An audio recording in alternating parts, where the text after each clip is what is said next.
Alright, so this is part 2 of section 11-2, which is on the surface area of prisms and cylinders. We're going to look at one more example with a prism, and then that involves a little bit of a special right triangle / trig, depending on what you want to do. Which hopefully you got excited when I said that, and not angry and frustrated and upset, etc. Because trig and special right triangles make these problems more interesting than just memorizing formulas, in my opinion. But then we're going to go to a little bit on cylinders, which isn't really that big of a change. So let's look at an example here. So the example says to find the lateral area and the surface area of this prism. So we have a hexagonal prism. Again, that's because my base is a hexagon, and it tells us that that hexagonal prism is regular, right? All the side lengths are the same. So to find, again, the lateral area, is just, this is the easy part, is just the perimeter times the height. Well, what's the perimeter? Well, if one of the side lengths is 8, and there's 6 of them, right, you have 6 times 8. That would give you the perimeter. And then what's the height? Well, that's just 10. Right? So it's pretty straightforward. So you end up with 480 square feet. Easy points. Okay, that's easy points. Then to find the surface area, we need to find the area of our base, right? Which again is this hexagon. So if I just drew out what this hexagon looks like, it has a side length of 8 here, so this should take you back to, oh no, we need to draw the central angle there, which gives us what angle? Again, what angle does that give us? Well, it gives us a 60-degree angle. So if I draw this here, this gives us 60 degrees. So when you slice it down, this gives you 30, 90 here, 60 there, right? This shouldn't be too foreign to you yet. You've learned it recently. If this whole side length here is 8, then when you slice this down, or when you draw the apothem, I should say, you get a side length of 4, which means on a 30, 60, 90, to get to the long leg, you just multiply by rad 3, hopefully you remember. So the apothem is 4 rad 3, okay? That means the area of this, again, the area of a regular polygon is just 1/2 AP, right? Or 1/2. The apothem is 4 rad 3, and what is the perimeter? Well, again, it's just 8 by 6, right? It's just 8 by 6, which is 48. So we end up 1/2 times 4 here. We're going to multiply this part first. 1/2 times 4 gives you 2. So this is just 2 rad 3 times 48. And again, when you're doing this, you only multiply the coefficients. You don't multiply the actual radicals. So you end up with 96 rad 3. So one of the bases is 96 rad 3. Right? Which means, or 96 rad 3 square feet. So to find the surface area, again, you just have the lateral area plus twice the base. So you're going to end up with 480 plus, what's 2 times 96 rad 3? Well, that would just be 192 rad 3, and don't forget your units. And that would be your answer. Okay? You don't have to simplify this. I mean, you don't have to plug in your calculator unless it says round to the nearest tenth or something like that. But I usually prefer exact answers anyway. It looks a little funny, but it's an answer nonetheless. Okay? So don't judge the answer. Just because it looks funny doesn't mean it's wrong. All right. So let's just sum this up real quick. So again, remember on this type of a problem that you are dealing with, you can deal with. Again, we had special right triangles down here. You could be dealing with trigonometry. If I said it's like a regular pentagon, it's not special right triangles, so you have to use trig, right? Sine, cosine, or tangent to find the apothem height, etc. So all that came up in the area of regular polygons can come up again. So, lucky you. Anyway, let's move on. So now let's deal with cylinders. It's the same concept, except they're technically not prisms. It's really the same concept. The lateral area, again, well, let's just draw the net first. Let's see what this looks like. If I were to unfold a prism, well, first of all, I'd have a base here, right?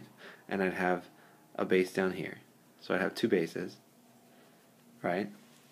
But if I were to unfold this outer wall here, this part that goes around, what would it actually look like? Well, it would just look like a rectangle, right? It would just look like a rectangle like so.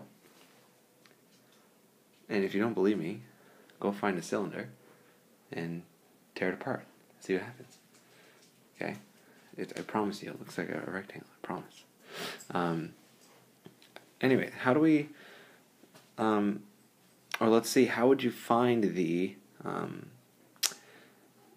area of this rectangle? You need to know the dimensions, right? Well, let's say, for example, again, this was... let's say that the height of this, or the altitude, was 10, and the radius is, well, let's not say 10. Let's say the altitude was 4, and the radius is 6. Well, the altitude here, or this part, I'll highlight in yellow, is going to be the same as this height here, which is also 4, right? But where does this length here come from?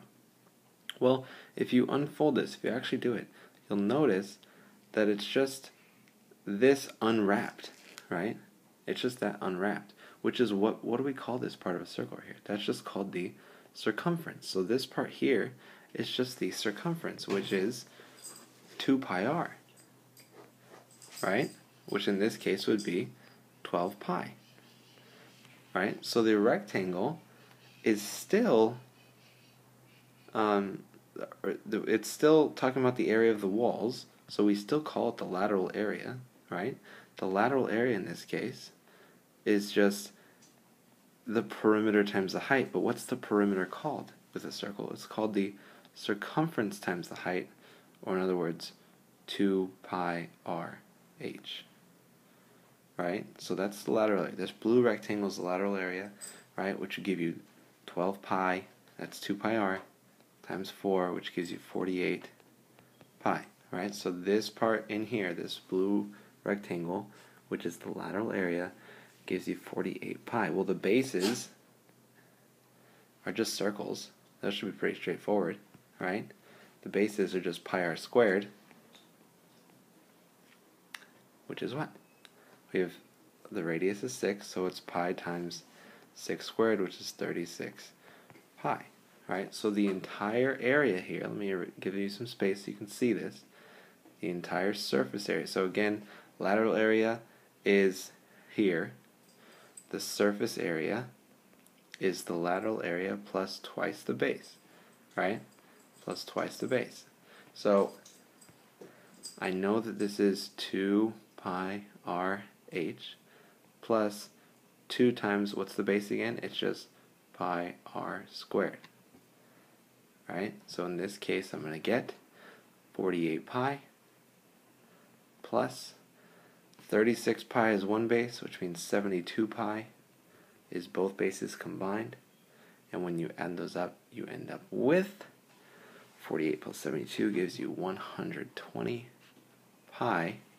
Did I give you any units? No, so put units squared, because again, we're talking about area, right? So that would be your answer there.